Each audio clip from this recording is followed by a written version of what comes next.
અમે ચંદીગઢ અમદાવાદથી દિલ્હીથી ચંદીગઢ અમે પ્લેનમાં આવ્યા.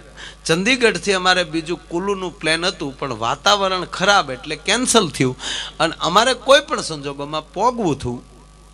એટલે અમે ન્યાલી સાલ્ટર કર્યું, 9 સીટનું પ્લેન ભાડે કર્યું. હવે ગુજરાતી કલાકારો પ્લેન લઈને પ્રોગ્રામમાં જાય એટલે તમારે ગૌરવ ન લેવું જોઈએ. તમારા ઉછેરેલા છે સાહેબ. અમે એવું તો ઘણીવાર બને, જાતા હોય એ રીતે, ભગવાનની દયા, સવાલ નથી માણસોની. પણ અમે પ્લેન ભાડે કર્યું. સત્ય ઘટના ઘટી ચૂકી. અને અમારે જે આ ભરતભાઈ કીધા ને એ પ્લેનમાં હાવ પાયલોટની વાહે બેસી ગયેલા. બોલો મોટો કાસ ને બધું જોવા મળે ને વધારે. મને ખબર હતી કે આ હલવાણો આ માણસ.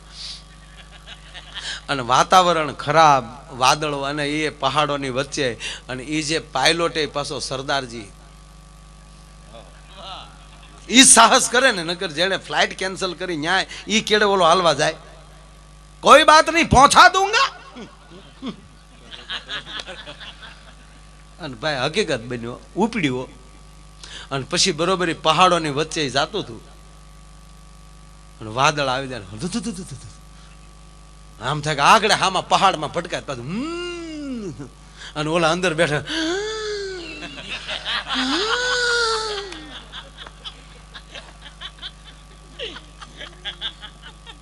આ ખોડિયારમાંની સાક્ષી કહું, પરસેવા વળતા હતા. મેં ઓલા ભરતભાઈને પૂછ્યું, મારે કારણ કે એને જ પૂછાય એમ હતું. સાયરામ તો એ જે સાયરામ ખીજાણો મારી ઉપર. મને કે આ શાળા હું કામ કર્યા, ઘરે ગયો પ્રોગ્રામ. મને કે હું કહું હવે પાછું વળે એમ નથી હવે. અને ઉતર્યા જેવું ઉતારાય એવું નહોતું, કઈ રનવે સિવાય તો કઈ ઉતરે નહીં. અને પાછા સરદારજી પાયલોટ. અબ્બે ऐसा तो होगा. હોગા નહીં, આ ડોહા રોવે ડોરા ડોહા. એટલે નાના પ્લેનમાં તો કઈ પાયલોટ કેબિન જુદું તો હોય ને, આપણે ઇનોવાની ઘોડે હળંગ જ હોય. એટલે ઓલા ભાઈને મેં કીધું તમને કેમ પરસેવો આવે? મને કે હોપારીનું બી આવી ગયું એવું લાગે. કારણ કે કેવું કેમ કે અમને બીક લાગે એવું ખોલાવાય નહીં. એટલે મેં કીધું મેં પેલા માવા ખાધા છે, આ હોપારીની બીમાં આવા પરસેવા ન આવે. કીર્તિદાને તો ગીત ચાલુ કર્યો, હુસ્ન પહાડો કા. એ એખાદું ગીત આવડતું હોય ને તો રાજ્ય એકલા જાતા હોય ને તો બીક ન લાગે. નથી ઘણા રાજ્ય પાણી વાળતા વાળતા રામાપીરના હેલા ગાતા. એને ભક્તિ નથી ઉપડી, બીવે છે. આ સત્ય બન્યું.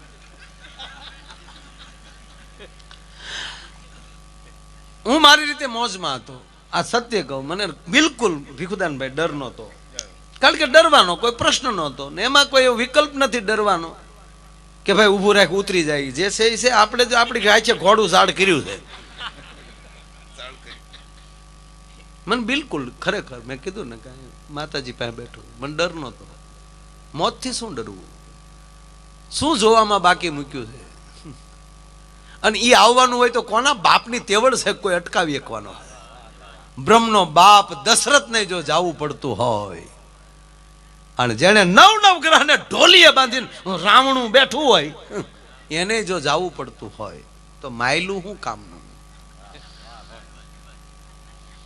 આ સહજ હું એને વાતો બધાને કરતો હતો. એટલે મેં એવું કીધું કે આપણે પ્લેનમાં બેસતા ન ડરાય. હવે આપણે હવે રિક્ષામાં બેસતા ડરાય. મને કે કેમ? મારે બોલે વાત વેતો સડાવવા કે નહીં ઘડીક? મેં કીધું તો રિક્ષામાં બેસી અને રિક્ષા પલટી ખાઈ ગઈ હોય ને એમાં આપણે જો આ કલાકારો મરી ગયા હોય તો માણસો દાંત કાઢે કે એટલા પેમેન્ટ લેતા ને આવડા મોટા કલાકારો રિક્ષામાં. અને રિક્ષા ઊંધી પડી હોય તો ટાઈમ્સ ઓફ ઇન્ડિયામાં એના સમાચાર ન આવે. કારણ કે અમુક સમાચારના લેવલ હોય. એ આજ તકમાં આવે કોઈ એક રિક્ષા ઘૂસ ગઈ નહીં. હું તો એમ કહું ભાઈ ભટકાવ તોય મોટા માણસ અરે ભટકાવો, સમાચાર બની જાય. ભલે માર ખાવા પડે પણ ભટકાવ તો મોટા અરે ભટકાવ નહીં. આ ભેંસ્યું રોડ ઉપર ઘણી વાર આપણે ટ્રક અરે ભટકાણ્યું. કોઈ દી ટાઈમ્સ ઓફ ઇન્ડિયામાં આવ્યું? કોઈ દી મોટા છાપામાં આવી ભેંસ ભટકાણી ખટરાય, પણ સુરતના રનવેમાં પ્લેન આરે ભટકાણી હતું. ઓલ મીડિયામાં આવ્યું કે નહીં? દુનિયાના તમામ મીડિયા कैसे आई રનવે પર ભેંસ है, અને હેલિકોપ્ટર તો ભેંસું ગોતવા આવ્યા હતા. આ જેને મીડિયા સમાચાર સાંભળ્યા ત્યારે ખબર છે 3 દી હેલિકોપ્ટર એરપોર્ટ ઉપર ફર્યા કર્યા. 3 ભેંસે थी, 2 मिली है, तीसरी कहां गई अभी तक पता नहीं. तीसरी तारीखમાં ભટકાણી, હવે હું ગોતો પણ મૂળ મુદ્દો જ ભૂલી ગયા. कैमरे में 3 भैंसे दिखाई दी.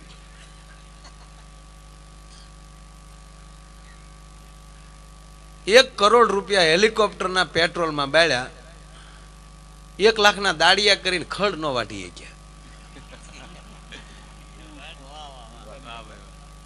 આવું છે. આપણે બંદોબસ્તમાં કોઈને બેહાડ્યો હોય ને, SRP ના અધિકારી, કોઈ પોલીસ ખાતા, તો એને કીધું ને કે આ ગેટેથી કોઈ અંદર ન આવવો જોઈએ, એટલે એને એનો એ જ વાત છે કે ગેટેલી ન આવવો જોઈએ, દિવાલ કૂદીને ભલે જાય.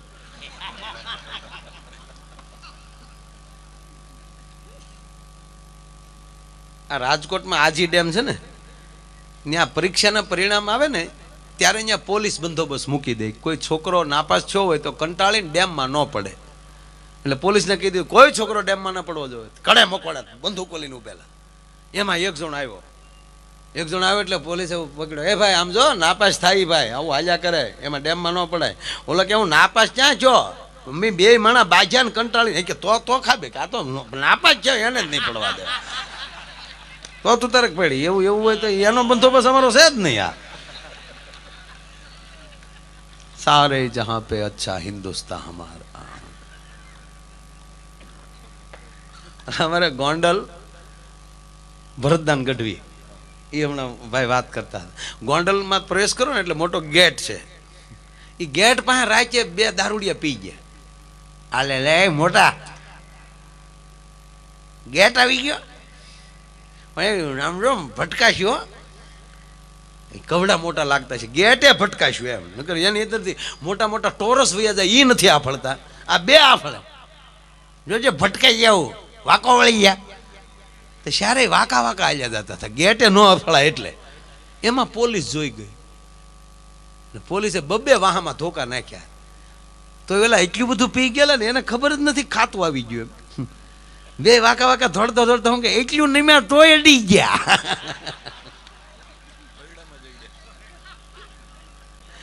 હમણાં 4 જણા અમદાવાદના એસટી ડેપોમાં જાહેરમાં જુગાર રમતા હતા. ગીતા મંદિર, એસટી ડેપો પાછું ગીતા મંદિર, ત્યાં 15-20 જણા જાહેરમાં. હા, પોલીસ આવી ગઈ. પોલીસે કીધું શરમ નથી આવતી, જાહેરમાં રમો છો. બોલો કે સાહેબ મારી જો પછી પેલા ઉપર બોર્ડ હું માર્યું એ વાંચો, તો બોર્ડમાં લખ્યું હતું ખેલે ગુજરાત.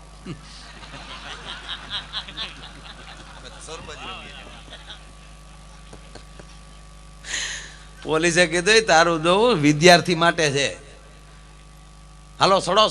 એટલે પછી 20-25 જણા મોટી ઓલી લાવેલા વાન, એમાં પકડીને સડાવતા હતા. તે પોલીસ વાળા અમુકને માર્યા ને અમુકને પકડ્યા, પણ અમુક તો દોડીને વાનમાં એને પેલા બેસી ગયા. પોલીસ કહે કેમ તમે પેલા બેસી ગયા? કે ઓળખરે સાહેબ ઊભા જવું પડ્યું હતું.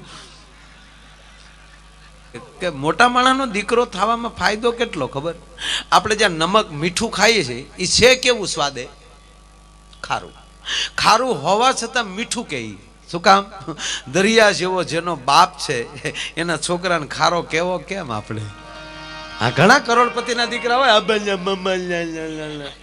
આ નથી મુકેશ અંબાણીનું મદનિયું. હમણાં વજન ઘટ્યો, પણ ઘટીને હજી 215 થી તો હેઠો ન થાય. હજી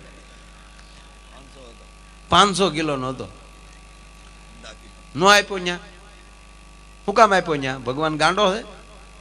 ભગવાનને ખબર છે કે પર ડે નું 5 લાખનો ખર્ચો આજ ખોરડું કરીએ કે આને ગરીબની ઘરે મોકલું તો આ મરી જાય બિચારો. ગરીબની ઘરે હાથી ન બંધાય. અને એક પગે લાગીને કહું કે કોઈના ઘરે અપાહિજ બાળકનો જન્મ થાય, ખોડિયારમાંની સાક્ષીએ બોલું મારા બાપ કે કોઈના ઘરે અપાહિજ બાળકનો જન્મ થાય ત્યારે માની લેજો કે ઈ માવતર ભગવાનની નજીક બહુ છે. શું કામ? કારણ કે જે જીવને ભગવાને ધરતીમાં મોકલવાનો છે, કારણ કે આ પંડની પીડાયું હોય ને ભોગવવી જ પડે, પછી ભલે બ્રહ્મ હોય. દાદો ભીષ્મ ગંગાનો દીકરો છતાં બાણ સૈયા ઉપર, કારણ કે પંડની પીડા ભોગવવી જ પડે, નહીતર ગંગાનો દીકરો યાર માણસ મરી જાય એને બાળી દેવામાં આવે, એની અધકસરી હાડકી જો ગંગામાં પોગી જાય તો એની 71 પેઢી તરી જતી હોય. આ તો ગંગાના કોઠામાં પાકેલો ને એને ધાવીને મોટો થયો, એના દીકરાને બાણ સૈયા, પણ પંડની પીડાયું ભોગવવી પડે. એટલે અમુક અપાહિજ બાળકને ધરતીમાં મોકલવાનું હોય ત્યારે ભગવાન વિચાર કરતો હોય કે માવતરના ગઢપણ પાળે એવા તો સરવણ જેવા દીકરા નીકળે, પણ સંતાનોના ગઢપણ પાળે એવા ક્યાં માવતર. અને પછી જે પરિવાર ઉપર ભગવાનને વિશ્વાસ લાગતો હશે ને એની ઘરે એવા જીવ નહીં મોકલતો હશે કે આ જ ઘર એનું જતન કરી શકે. ત્યારે એ પરિવાર ભગવાનની બહુ નજીક હોય. બાપ એવા બેટાને વડ એવા ટેટા કહીને વાતો નહીં કરવાની ખોટી. બાપ એવા બેટા કોઈ દી હોય ભાડ્યા ક્યાંય? ખોટો મુદ્દો જ આ કોને ઊભો કર્યો એને ગોતું. બાપ એવા બેટા હોય, બાપ એવા બેટા હોય તો હરણાકૃષ્ણની ઘરે પ્રહલાદ જન્મે, ઋષિ વિશ્વાસરા ઋષિના ઘરમાં રાવણ જન્મે. બાપ એવા બેટા હોય જ નહીં. વડ એવા ટેટા, આ વડલા પ્રમાણેનું ફળ કહેવાય. કેવડો વડલો એને અવડા અવડા બે બે. આ કોને મુદ્દો મૂક્યો એ જ ન સમજાતું. ભગવાનને લાગે એવું મૂકે ભાઈ. એક ભાઈ રસ્તેલી નીકળ્યા, નદીનો કિનારો, બાજુમાં વડલો, નદીમાં હાથ પગ ધોયા. આવો વૈશાખ મહિનાનો ચૈત્ર મહિનાનો તડક્યો, અને તડકામાં નીકળ્યો બપોરે ને હાથ પગ ધોઈ અને પછી વડલા નીચે સૂતો. એટલે પછી માણસને શાંતિ થાય ને, પછી લખણ ફરે. એટલે ભગવાનને આમ આમ આમ સ્મરણ કરતા કરતા નદીમાં જોયું તો નદીમાં અવડા અવડા વેચ વેચના વેલા, એમાં દોણા જવડા જવડા તરબૂચ, અને આ ઘેઘૂર વડલો એને નાના નાના ફળ. એટલે ભગવાનને મળ્યો ઠપકો દેવા, તારામાં બુદ્ધિ જ નથી. અને વાતે હાશી ને ભગવાન કે મારામાં બુદ્ધિ નથી, મારામાં બુદ્ધિ હોય તને થોડો ત્યાં મોકલું. ઘોડિયામાં ત્યારે જ મીંદડું ન ઉપાડી જાય. ભગવાનને મળ્યો ઠપકો દેવા, તારામાં બુદ્ધિ નથી. આ વેચ વેચના વેલા ને દોણા જવડા જવડા તરબૂચ અને આ ઘેઘૂર વડલો એને નાના નાના ફળ. આવડા ફળતા વડલાને હોય તો કેવો સરસ લાગે. મળ્યો ભગવાનને ઠપકો દેવા. એમાં એ પાકલ ફળ વડલાનું, એમાં કોઈ પક્ષીએ ડાળ હલાવી અથવા તો પક્ષીએ સાંચ મારી અને પાકલ ઉપરલી ફળ આવ્યું, નાનો એવો ટેટો. ઓલો ઓલો આમ આમ હું તો હતો ને એના આંખના ડોળામાં. હવે કણું પડે તો આંખમાં તીખારા થઈ જાય, બદલે આખું ફળ આવ્યું. નદીએ ગયો, આંખમાં સમકારો થઈ ગયો, બે ચાર સાપા પાણી નાખ્યું, થોડોક શાંત થયો. પછી વડલા સામું જોયું અને ઓલા વેલા સામું જોયું. પછી કીધું ભગવાન નહીં, બધું બરાબર છે, બરાબર બરાબર, તારામાં કાંઈ ઘટે નહીં.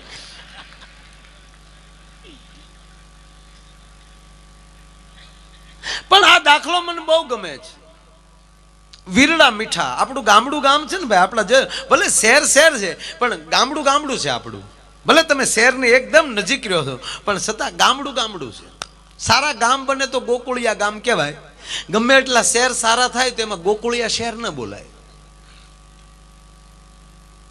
મથુરા જેવી નગરી કહી શકાય, પણ ગોકુળ જેવું ગામ ન બીજાનું, એ મોટા સિટી ન કહી શકાય. તો દરિયો ખારો ને વીરડો મીઠો. તો વીરડો કયો? ગામડામાં ઘરે ઘરે વીરડા હજી છે. અને હું તો આપ બધાને પ્રાર્થના કહું કે લાયસન્સ વાળો હથિયાર ખરીદવા કરતા વિશ્વાસ વાળો મિત્ર ગોતી લેજો.